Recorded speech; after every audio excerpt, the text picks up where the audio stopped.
El silencio que precedió al amanecer aquel día no era como cualquier otro. Una tensión palpable flotaba en el aire mientras el sol comenzaba a asomarse tímidamente por el horizonte, iluminando los rostros cansados de quienes aguardaban noticias. Nadie podía imaginar que en apenas 5 horas todo cambiaría para siempre. Mi nombre es Carlos Vega, y estaba allí cuando ocurrió. No como un héroe, ni como un soldado, sino como un simple profesor de historia que se encontró en el lugar equivocado en el momento adecuado. O quizás fue al revés. Aún no lo tengo claro. Todo comenzó 3 días antes, cuando las comunicaciones globales empezaron a fallar. Al principio, parecían simples cortes intermitentes, nada que no pudiera explicarse con una tormenta solar o algún problema técnico. Pero entonces aparecieron las luces. Enormes haces luminosos que descendían del cielo nocturno en diferentes puntos del planeta. Madrid, Ciudad de México, Buenos Aires, Lima, Bogotá. Todas las grandes ciudades hispanohablantes fueron testigos del mismo fenómeno. Las teorías no tardaron en surgir, desde experimentos militares secretos hasta, por supuesto, la más obvia, visitantes de otro mundo.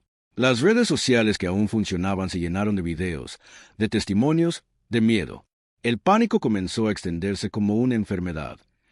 Es solo cuestión de tiempo, me dijo mi colega Isabel mientras observábamos el cielo desde la azotea de la universidad. La humanidad siempre ha temido lo desconocido. No se equivocaba. En menos de 24 horas, los primeros enfrentamientos comenzaron. No contra los supuestos visitantes, sino entre nosotros mismos.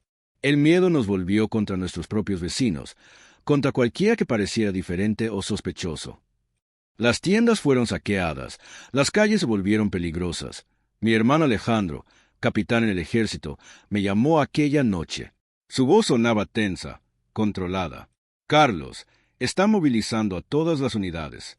Algo grande está pasando y no es lo que la gente cree. Ven a la base ahora mismo. Trae solo lo esencial. El trayecto hasta la base militar fue como atravesar un paisaje de pesadilla. Las carreteras estaban congestionadas con familias que huían de las ciudades, mientras otros se dirigían hacia ellas buscando respuestas. Policías y militares establecían controles en cada cruce importante. El cielo, antes despejado, ahora estaba surcado por helicópteros y lo que parecían ser drones de vigilancia. Cuando por fin llegué, Alejandro me recibió con un abrazo breve pero intenso. Han convocado a expertos de diferentes campos, me explicó mientras atravesábamos pasillos llenos de personal militar que se movía con urgencia. Historiadores, lingüistas, antropólogos. ¿Creen que podría ser útil? ¿Útil para qué?, pregunté, confundido. Para entender lo que nos están diciendo. Fue entonces cuando lo vi por primera vez. En una enorme sala de situación, docenas de personas trabajaban frente a pantallas que mostraban patrones de luz pulsante. Los mismos patrones que aparecían en el cielo. No son armas, Carlos, dijo una mujer que se presentó como la doctora. Lucía Méndez, astrofísica. Son mensajes. Están intentando comunicarse con nosotros. Las horas siguientes fueron frenéticas. Equipos enteros trabajando para descifrar aquellos mensajes mientras, en el exterior, el mundo se sumía cada vez más en el caos. Los gobiernos intentaban mantener la calma, pero la información filtrada, las conspiraciones y el miedo hacían su trabajo. Fue Elena, una joven lingüista que apenas llevaba un año trabajando en la universidad, quien dio con la clave. Es una variación de patrones matemáticos universales, explicó con los ojos brillantes por el descubrimiento. Pero con una peculiaridad, están adaptados específicamente a lenguajes humanos, como si hubieran estado estudiándonos durante mucho tiempo.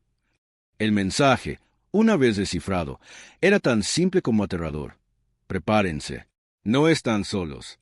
El enemigo llega en 5 horas. El enemigo. No eran ellos. Estaban avisándonos de algo más. La cuenta atrás había comenzado. 5 horas para preparar a la humanidad para una guerra contra algo que ni siquiera podíamos imaginar. 5 horas para unir a un planeta dividido por el miedo. 5 horas se determinarían si la especie humana tendría futuro o no. Nadie esperaba que la victoria pudiera llegar tan rápido. Nadie imaginaba el precio que tendríamos que pagar por ella.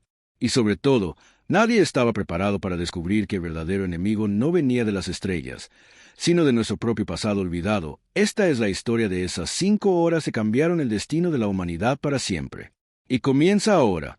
Lo que ocurrió en las siguientes horas quedará grabado en mi memoria hasta el día en que muera. Tras el desciframiento del mensaje, la base militar se transformó en un hormiguero frenético. Oficiales gritando órdenes, técnicos corriendo entre equipos, y en medio de todo, un pequeño grupo de civiles, científicos, lingüistas, historiadores como yo, intentando dar sentido a una situación que desafiaba toda lógica. Mi hermano Alejandro me llevó a una sala más pequeña, apartada del caos. Allí, junto a la doctora Méndez y Elena, nos esperaba un hombre mayor de aspecto severo que se presentó simplemente como Coronel Ramírez. Tenemos 4 horas y 40 minutos, dijo sin preámbulos, señalando un reloj digital en la pared que marcaba una cuenta regresiva. Necesito que entiendan algo. Lo que voy a mostrarles ha sido clasificado al más alto nivel durante décadas. En una pantalla comenzaron a aparecer imágenes de excavaciones arqueológicas. Reconocí algunos sitios: Teotihuacán, Machu Picchu, pero también otros menos conocidos en España, Chile y Colombia. En 1976, durante unas excavaciones en el norte de España, encontramos esto. La imagen mostró lo que parecía ser una placa metálica con inscripciones similares a los patrones de luz que ahora surcaban nuestros cielos. Desde entonces, hemos encontrado artefactos similares en diversos puntos del mundo hispanohablante. Objetos que no deberían existir. Tecnología que no encaja con ninguna civilización conocida. Elena se inclinó hacia adelante, fascinada. Están diciendo que ya habían estado aquí antes. No solo eso, respondió la doctora Méndez. Creemos que han estado observándonos, protegiéndonos. ¿De qué?, pregunté, sintiendo un escalofrío recorrer mi espalda. El coronel Ramírez respiró hondo. De nosotros mismos, o mejor dicho, de lo que fuimos. Fue entonces cuando nos contó la teoría que un pequeño grupo de científicos e historiadores llevaba décadas desarrollando en secreto. Una teoría sobre una civilización humana avanzada que existió hace miles de años, mucho antes de lo que nuestra historia oficial reconoce. Una civilización que alcanzó un nivel tecnológico comparable al nuestro, quizá superior, pero que se autodestruyó en una guerra catastrófica. Los supervivientes tuvieron que empezar de cero, explicó Ramírez. Perdieron todo conocimiento, toda tecnología, pero algunos, muy pocos, lograron escapar antes del colapso. ¿Al espacio?, preguntó Elena con incredulidad. Exactamente. Y ahora creen que algo de aquella antigua guerra ha despertado, algo que quedó dormido bajo tierra o bajo el mar durante milenios. Las implicaciones me golpearon como un mazo. No estábamos enfrentando una invasión alienígena. Estábamos enfrentando nuestro propio pasado olvidado, un enemigo creado por nuestros antepasados y abandonado en un mundo moribundo. Mientras procesábamos esta información, un joven teniente irrumpió en la sala. Señor, hemos detectado movimiento en el Pacífico Sur. Algo enorme está emergiendo del fondo marino. Las pantallas cambiaron para mostrar imágenes satelitales del océano. Una masa oscura, difícil de distinguir, se movía bajo la superficie del agua, creando turbulencias visibles incluso desde el espacio. También hay actividad en el Amazonas y en los Pirineos, añadió el teniente con voz tensa. Alejandro, que había permanecido en silencio hasta entonces, se dirigió a mí. Ahora entiendes por qué te necesitamos. No es solo un problema militar o científico, es histórico. Necesitamos comprender qué son estas cosas, cómo piensan, qué quieren. ¿Y cómo se supone que voy a saberlo?, pregunté, abrumado por la responsabilidad. Porque durante años has estudiado mitos y leyendas que otros consideraban simples supersticiones, respondió la doctora Méndez. El culebrón en Venezuela, el cuero en Chile, los guardianes del inframundo maya. Todas esas historias podrían ser recuerdos distorsionados de lo que estamos a punto de enfrentar. Mi mente viajó a los textos antiguos que había estudiado durante años. Historias de criaturas que emergían de la tierra o del mar para castigar a la humanidad. Siempre las había interpretado como metáforas, como lecciones morales envueltas en fantasía. ¿Y si eran advertencias? Recuerdos transmitidos de generación en generación sobre peligros reales. Las luces en el cielo, murmuró Elena, no son un aviso, son instrucciones. Y entonces lo comprendí. Nuestros visitantes no venían a salvarnos. Venían a enseñarnos cómo salvar nuestro mundo, con tecnología que una vez fue nuestra pero que olvidamos hace milenios. 3 horas y 15 minutos en el reloj. El tiempo se agotaba mientras las primeras imágenes de las criaturas comenzaron a llegar desde Perú. Lo que vi en aquellas fotografías desenfocadas desafió mi comprensión de la realidad y confirmó mis peores temores sobre lo que nos esperaba. La guerra que estaba a punto de comenzar no era contra invasores del espacio. Era contra las armas vivientes que nuestros ancestros crearon y abandonaron. Una guerra contra nuestro propio legado olvidado. Y solo teníamos unas pocas horas para aprender a luchar contra algo que ni siquiera podíamos comprender. Las fotografías mostraban algo que parecía imposible. Estructuras metálicas fusionadas con materia orgánica, como si fueran máquinas que hubieran desarrollado vida propia. Se movían con una fluidez antinatural, adaptándose al terreno mientras avanzaban inexorablemente hacia los centros poblados más cercanos. Autómatas biomecánicos, explicó la doctora Méndez mientras ampliaba las imágenes, diseñados para sobrevivir en cualquier entorno y autorrepararse. Una tecnología que combinaba ingeniería avanzada con modificación genética. El coronel Ramírez recibió una llamada que le hizo palidecer. Tras colgar, nos miró con gravedad. Lima ha establecido contacto directo. Una de estas cosas ha llegado a la ciudad. No responde a ningún intento de comunicación y ha neutralizado las fuerzas militares enviadas para contenerla. 2 horas y 40 minutos en el reloj. El pánico comenzaba a extenderse por las ciudades a medida que las noticias, imposibles de contener, llegaban a la población. En las pantallas de la sala de crisis podíamos ver imágenes de autopistas congestionadas, aeropuertos colapsados y fronteras bloqueadas por multitudes desesperadas. «Necesitamos esas instrucciones ahora», exigió Alejandro, dirigiéndose a Elena y su equipo de lingüistas que trabajaban frenéticamente en descifrar los mensajes más complejos de nuestros visitantes. «Estamos cerca», respondió ella, sin apartar la vista de la pantalla. Los patrones lumínicos contienen información técnica muy específica. Parecen ser coordenadas. Fue entonces cuando recibimos la primera transmisión de video desde Chile. Un periodista, con la voz entrecortada por el miedo, narraba lo que estaba ocurriendo cerca de Viña del Mar. Detrás de él podíamos ver una estructura colosal, como una torre metálica retorcida que se elevaba desde el mar. Su superficie pulsaba con luces rojizas mientras emitía un zumbido grave que hacía temblar la cámara. «No podemos acercarnos más», explicaba el periodista. «Los vehículos eléctricos dejan de funcionar a menos de 1 kilómetro de distancia y los equipos electrónicos comienzan a fallar. Es como si la transmisión se cortó abruptamente». «Es un campo de pulso electromagnético», dijo uno de los técnicos. «Están desactivando nuestra tecnología». 2 horas en el reloj. El coronel Ramírez convocó una reunión de emergencia con altos mandos militares conectados desde diferentes países hispanohablantes. La situación era crítica. Los autómatas habían sido detectados emergiendo en puntos estratégicos de América Latina y España. Ciudad de México, Buenos Aires, Madrid, Bogotá, Santiago, Caracas. Todos enfrentaban la misma amenaza. «Los ataques convencionales no funcionan», informó un general colombiano. «Los misiles son desviados antes de impactar y las armas pequeñas apenas ralentizan su avance. Es porque no son realmente máquinas ni organismos como los conocemos», intervino la doctora Méndez. «Son tecnología biomimética avanzada, diseñada para aprender y adaptarse».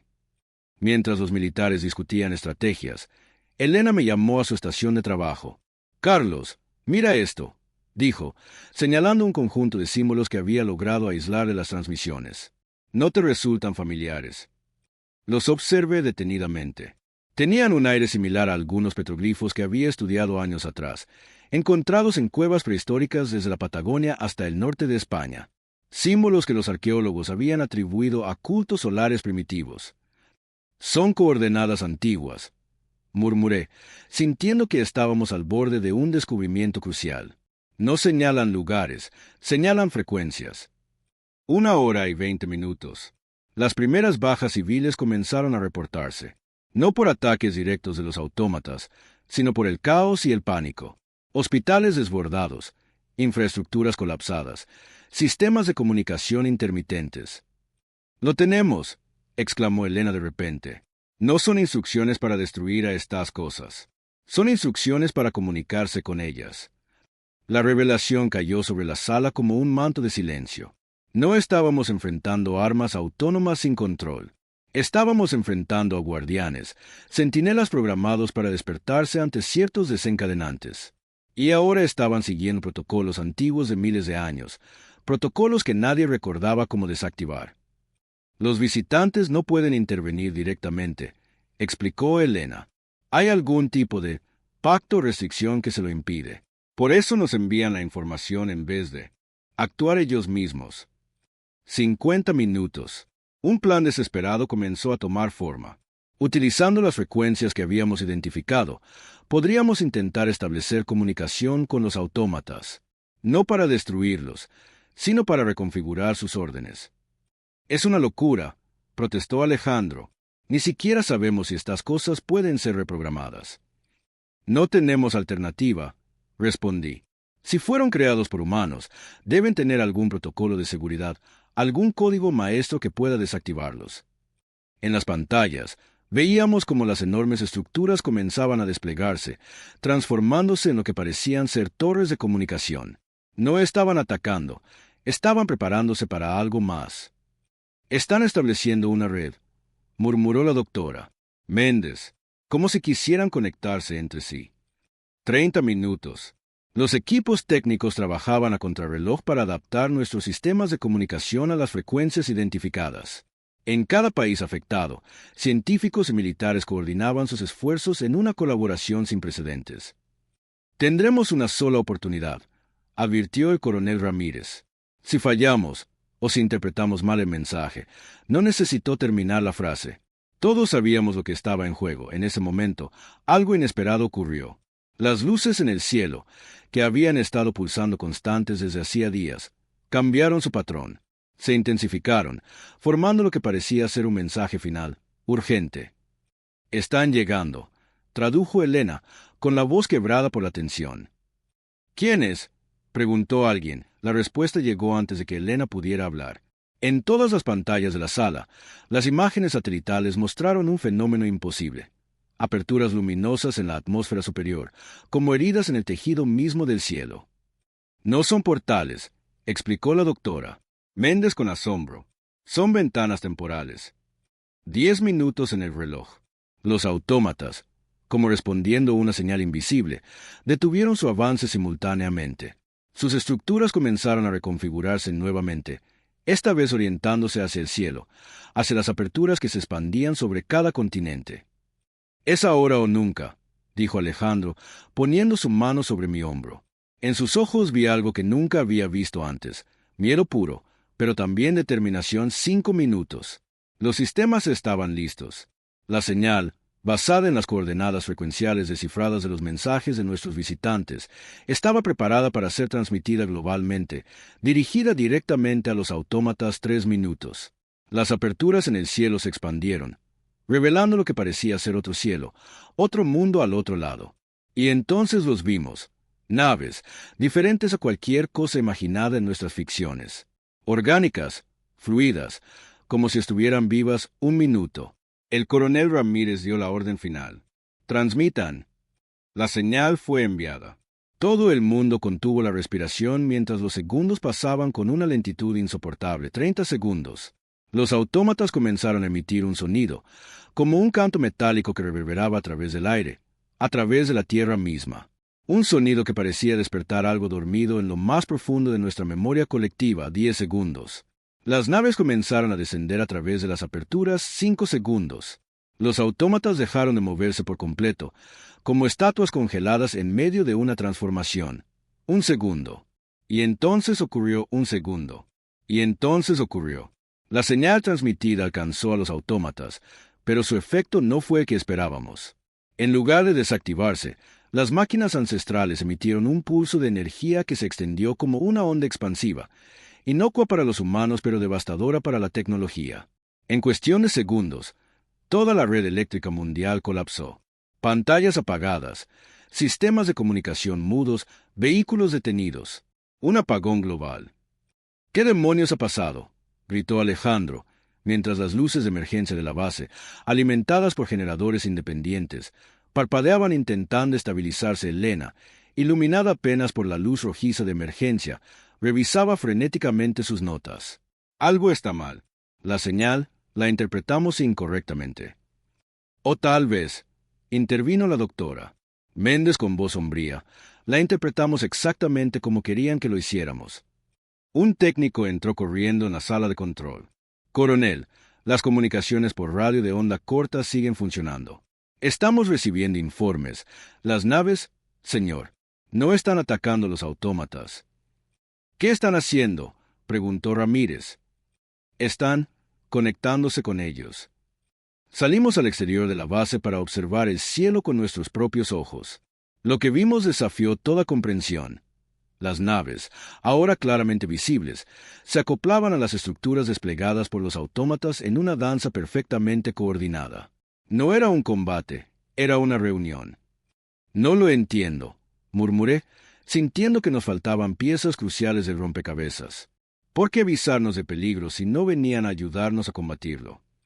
Fue entonces cuando una transmisión de radio interrumpió nuestras conjeturas. Una voz, hablando un español antiguo, casi arcaico, pero perfectamente comprensible. Pueblo de la tierra, ancestros nuestros, hemos regresado, no como salvadores, sino como familiares que regresan al hogar. Lo que ustedes perciben como amenazas son los guardianes que nuestros antepasados comunes dejaron para proteger el legado más valioso de nuestra civilización. Elena y yo intercambiamos miradas de asombro. Todo comenzaba a encajar, pero de una forma que nadie había previsto. Los guardianes han dormido durante milenios, programados para despertar solo cuando la humanidad alcanzara nuevamente el nivel tecnológico necesario. Continuó la voz. No para destruir, sino para revelar. ¿Revelar qué?, preguntó el coronel Ramírez al radio, aunque sabía que probablemente no recibiría respuesta. Sin embargo, la respuesta llegó inmediatamente. La verdad sobre lo que somos. La verdad que ha sido ocultada en mitos, en leyendas, en las historias que ustedes consideran fantasías. Mientras la voz hablaba, los autómatas comenzaron a proyectar imágenes holográficas en el cielo. Imágenes que mostraban la historia de la Tierra, pero no como la conocíamos. Una historia de civilizaciones avanzadas que se alzaron y cayeron mucho antes de lo que nuestra arqueología reconocía. Una historia de contacto con inteligencias no humanas. Una historia de manipulación genética que explicaba el surgimiento repentino del Homo sapiens. No fue una guerra lo que destruyó la civilización anterior, explicó la voz. Fue una decisión consciente de reiniciar, de permitir que la humanidad evolucionara nuevamente por un camino diferente. La revelación cayó sobre nosotros como un peso insoportable. Todo lo que creíamos saber sobre nuestros orígenes, sobre nuestra historia, se desmoronaba ante nuestros ojos. ¿Por qué ahora?, pregunté en voz alta, aunque no esperaba que me escucharan. Porque el tiempo se agota, respondió la voz, sorprendiéndonos. Lo que ustedes llaman cambio climático, lo que atribuyen a la industrialización es solo la fase final de un ciclo planetario mucho mayor. Un ciclo que ha ocurrido antes, y que ha terminado con la extinción casi total de la vida en la Tierra.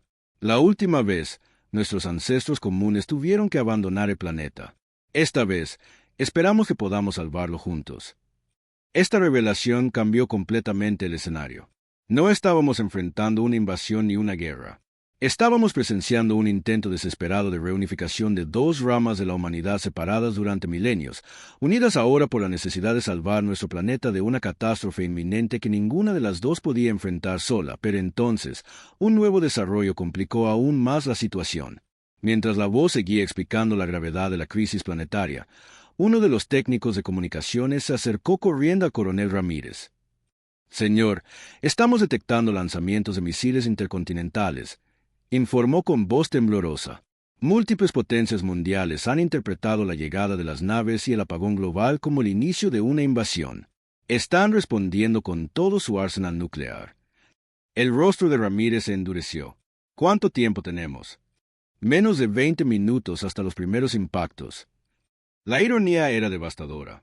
Justo cuando descubríamos que no enfrentábamos a un enemigo sino aliados potenciales, nuestra propia paranoia y miedo amenazaban con desencadenar el verdadero apocalipsis. «Necesitamos detener esos misiles», dijo Alejandro.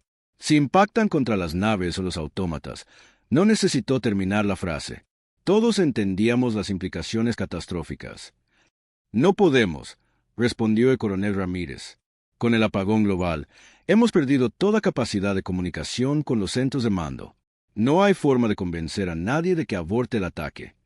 Fue entonces cuando la doctora Méndez tuvo una idea desesperada. Los autómatas y las naves. Si pudieran usar su tecnología para neutralizar los misiles, ¿cómo se le explicamos sin comunicaciones?, preguntó Elena. Me di cuenta de que tenía la respuesta. No necesitamos tecnología moderna para comunicarnos con ellos, dije, recordando los patrones que había estudiado durante años. Las mismas señales que nuestros ancestros usaron están preservadas en petroglifos, en geoglifos como las líneas de Nazca. Son un lenguaje visual que trasciende el tiempo. El coronel Ramírez me miró con escepticismo. ¿Está sugiriendo que hagamos señales de humo, dibujemos en el suelo mientras misiles nucleares vuelan hacia nosotros? No, respondí, sintiendo una certeza inexplicable. Estoy sugiriendo que usemos los propios autómatas para enviar el mensaje. La doctora Méndez comprendió inmediatamente. Los guardianes están diseñados para proteger el legado de la civilización anterior. Si pueden entender que ese legado está en peligro inminente, exacto, confirmé, y creo que sé cómo hacérselo entender. 15 minutos para el impacto de los primeros misiles.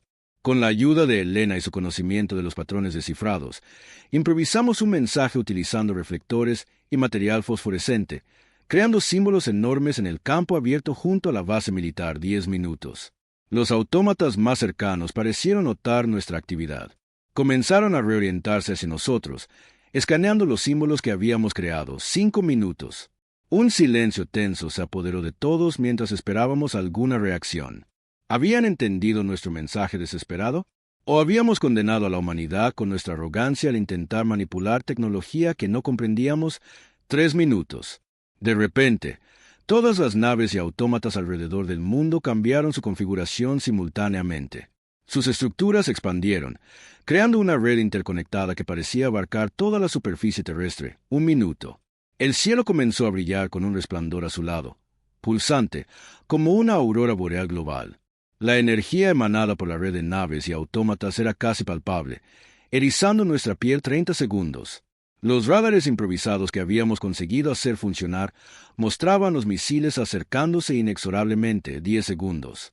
El pulso energético alcanzó su máxima intensidad, creando un campo de fuerza visible que envolvió toda la atmósfera terrestre. 5, 4, 3, 2, 1, y entonces, en el momento exacto en que los primeros misiles debían impactar, todo se detuvo. Los proyectiles quedaron suspendidos en el aire, como si el tiempo mismo se hubiera congelado para ellos.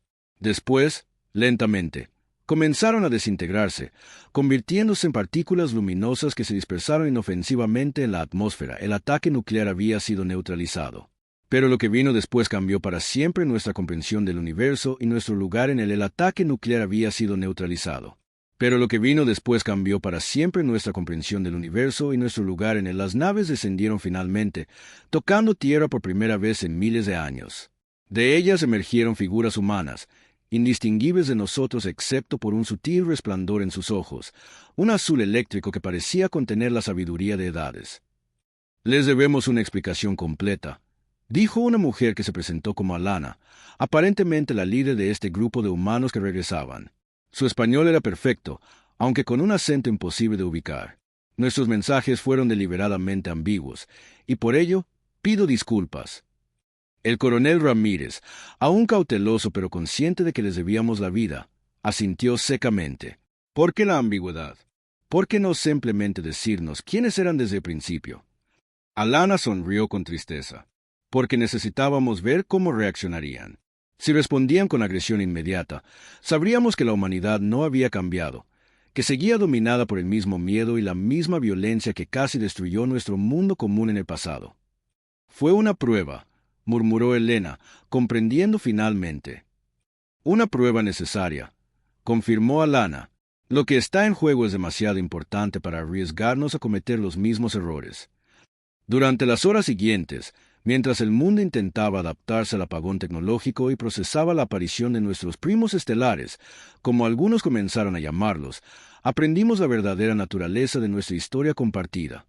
La civilización anterior, de la que ambas ramas de la humanidad descendíamos, había alcanzado niveles tecnológicos que hacían parecer primitivos nuestros avances más sofisticados. Habían dominado la manipulación genética, la energía cuántica y, hasta cierto punto, el tiempo mismo. Pero en su arrogancia, ignoraron las advertencias sobre un ciclo planetario natural, un periodo de intensa actividad geomagnética que ocurría cada 12.000 años aproximadamente. La última vez, nuestros ancestros comunes detectaron el inicio del ciclo demasiado tarde, explicó Alana mientras caminábamos entre los autómatas, ahora dóciles y cooperativos. Tuvieron que tomar una decisión imposible. ¿Quiénes se quedarían para preservar lo que pudieran de la civilización en la Tierra? ¿Y quiénes partirían para asegurar la supervivencia de la especie? Y ahora ese ciclo está comenzando de nuevo, añadió la doctora Méndez. Conectando finalmente todas las piezas, Alana asintió. Los primeros síntomas ya son evidentes en lo que ustedes llaman cambio climático, pero eso es solo el principio. En cuestión de décadas, la intensificación del campo magnético terrestre hará que la vida en la superficie sea casi imposible, a menos que estemos preparados. ¿Y los autómatas?, pregunté, observando las enormes estructuras que ahora parecían casi benevolentes. Son mucho más que máquinas de guerra, respondió Alana. Son repositorios de conocimiento, y también las herramientas que necesitaremos para implementar las medidas de protección planetaria. 4 horas después de la neutralización de los misiles, el mundo comenzaba a salir del shock inicial. Las comunicaciones se restablecían gradualmente, y los líderes mundiales, aún conmocionados pero conscientes de la magnitud de lo que enfrentábamos, acordaron una cumbre de emergencia en Madrid. Fue entonces cuando ocurrió lo inesperado. Mientras preparábamos la presentación oficial de nuestros visitantes ante el Consejo Mundial de Emergencia, una de las estructuras autómatas comenzó a comportarse erráticamente. Sus luces parpadearon en secuencias caóticas y empezó a emitir un zumbido agudo, diferente a cualquier sonido que hubiera producido antes. «Algo está mal», dijo Alana, su rostro repentinamente tenso. «Este guardián está recibiendo una señal que no reconozco». «¿Otra facción de tu gente?», preguntó el coronel Ramírez, súbitamente alerta. «No», respondió ella, estudiando los patrones con creciente preocupación. «Esta señal no es nuestra. No es humana en absoluto». La revelación sacudió nuestra recién encontrada sensación de seguridad. En nuestra concentración en la reunificación de las dos ramas de la humanidad, habíamos pasado por alto una verdad fundamental. No estábamos solos en el universo. Y al parecer, alguien más había notado nuestro repentino salto tecnológico. Los guardianes fueron programados para responder a ciertas señales de emergencia, explicó Alana mientras técnicos de ambos grupos humanos trabajaban frenéticamente para descifrar la transmisión intrusa, incluyendo señales de contacto no humano. Elena, que había estado analizando los nuevos patrones, me miró con ojos desorbitados. «Carlos, esto se parece a algunos de los petroglifos más enigmáticos que estudiamos, los que siempre asumimos que eran abstractos o rituales. Porque fueron diseñados precisamente para eso», confirmó Alana, «para ocultar a simple vista los registros de contactos previos». «¿Estás diciendo que la humanidad ya ha interactuado con inteligencias no humanas antes?», preguntó la doctora Méndez, claramente impactada por la implicación. «Más que eso», respondió Alana.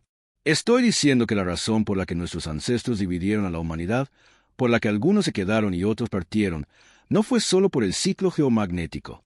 Fue porque sabían que no estábamos solos, y que eventualmente tendríamos que enfrentar esa verdad. La comprensión de lo que estaba ocurriendo cayó sobre mí como una avalancha. Los guardianes no despertaron solo por nuestro nivel tecnológico o por vuestra llegada. Despertaron porque detectaron algo más aproximándose a la Tierra». Alana sintió gravemente. «Y ahora tenemos que decidir, juntos como especie unificada, cómo responder a este contacto inminente». Fue en ese momento cuando todos los autómatas alrededor del mundo comenzaron a reconfigurarse nuevamente, esta vez formando lo que parecían ser enormes antenas apuntando hacia un punto específico en el espacio profundo. Las naves de nuestros primos estelares se elevaron, formando una barrera protectora alrededor de la Tierra. «¿Qué están haciendo?», preguntó Alejandro, observando con asombro el despliegue coordinado.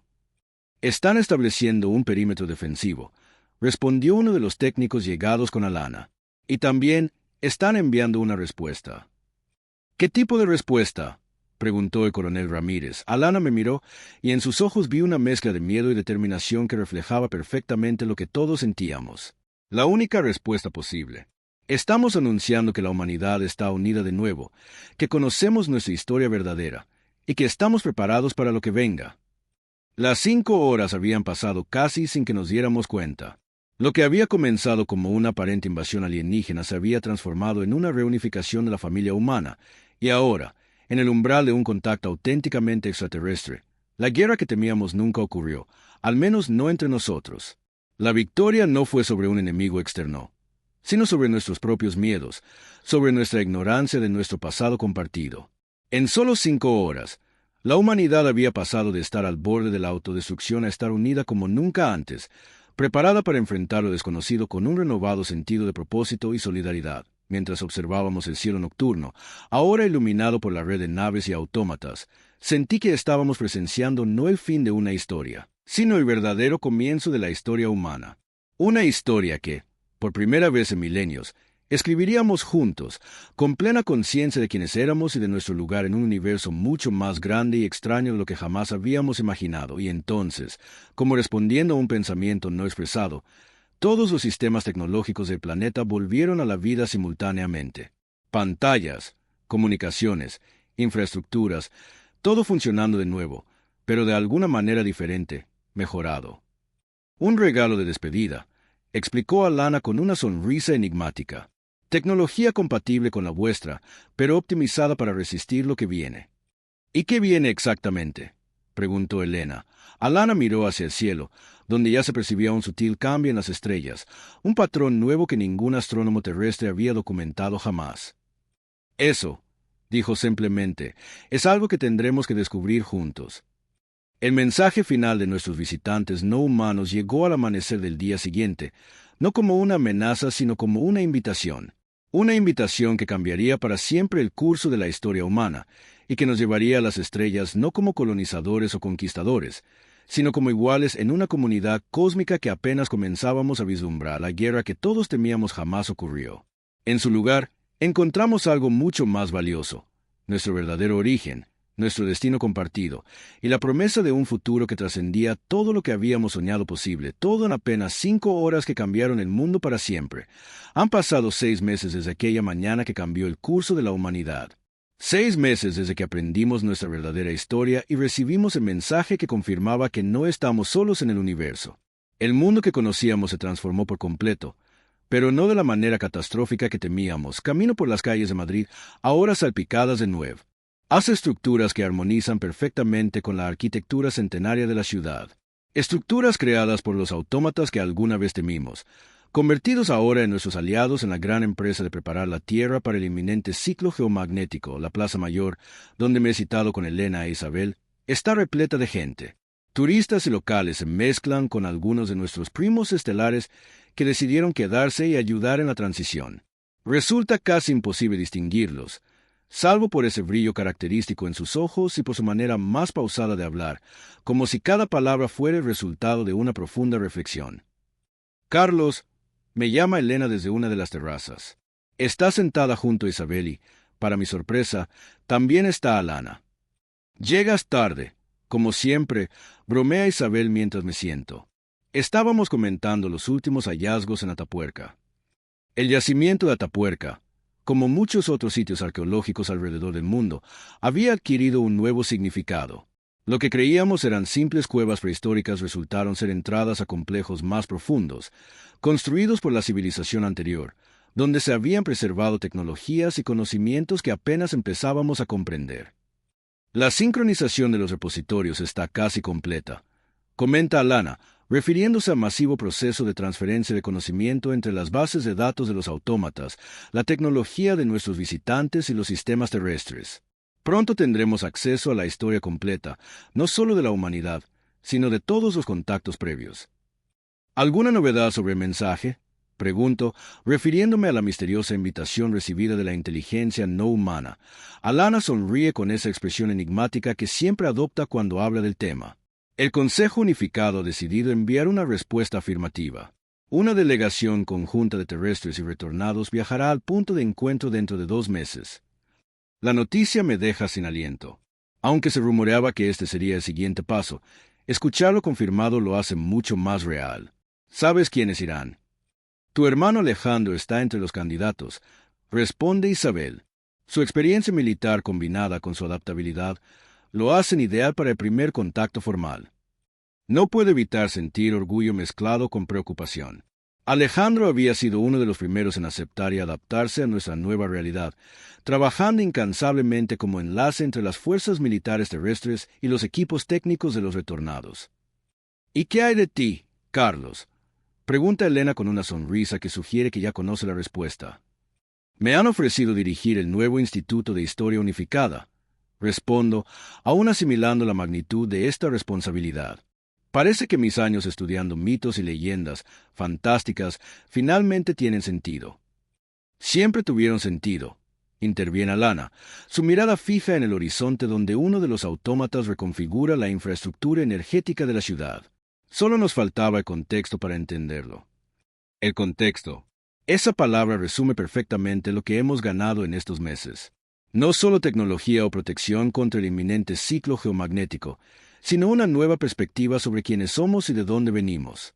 Los mitos del diluvio universal, la Atlántida, los dioses que descendían del cielo, todas esas historias que habíamos relegado al ámbito de la fantasía resultan ser memorias distorsionadas de eventos reales, transmitidas a través de generaciones.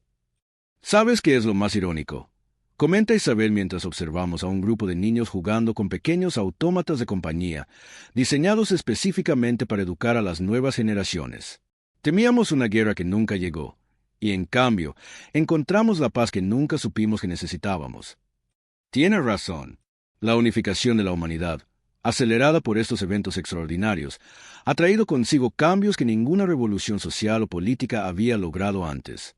Las fronteras, aunque todavía existen nominalmente, han perdido relevancia ante desafíos y oportunidades que afectan a toda la especie. Recursos que antes se destinaban a armamento ahora financian proyectos de adaptación planetaria y exploración espacial.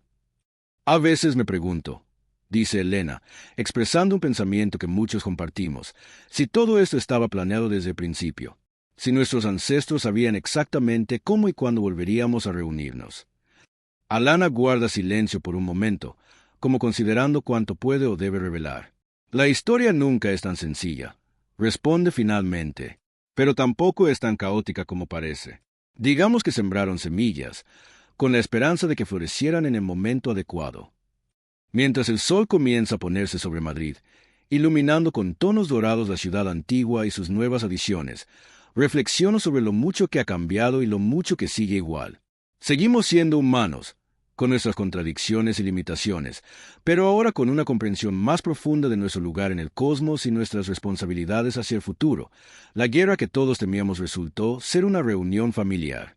La victoria que celebramos no fue por la derrota de un enemigo, sino por el reencuentro con una parte perdida de nosotros mismos y por la promesa de un futuro que apenas comenzamos a vislumbrar. Aquellas 5 horas que cambiaron nuestro destino fueron solo el principio. Ahora, con cada amanecer, escribimos un nuevo capítulo en esta historia que por fin podemos llamar verdaderamente nuestra. Una historia que ya no está limitada a este pequeño planeta azul, sino que se extiende hacia las estrellas y más allá, donde nuevos desafíos, nuevos amigos, quizás nuevos familiares nos esperan. El viaje apenas comienza. Y por primera vez desde que dejamos de mirar al cielo con temor para contemplarlo con asombro, sentimos que estamos preparados para lo que sea que el universo tenga reservado para nosotros, porque al final, la mayor victoria no fue sobrevivir a una guerra que nunca ocurrió, sino recordar quiénes somos realmente: exploradores, soñadores, constructores de futuros, herederos de una historia mucho más antigua y grandiosa de lo que jamás imaginamos. Y ahora, finalmente, dignos guardianes de ese legado.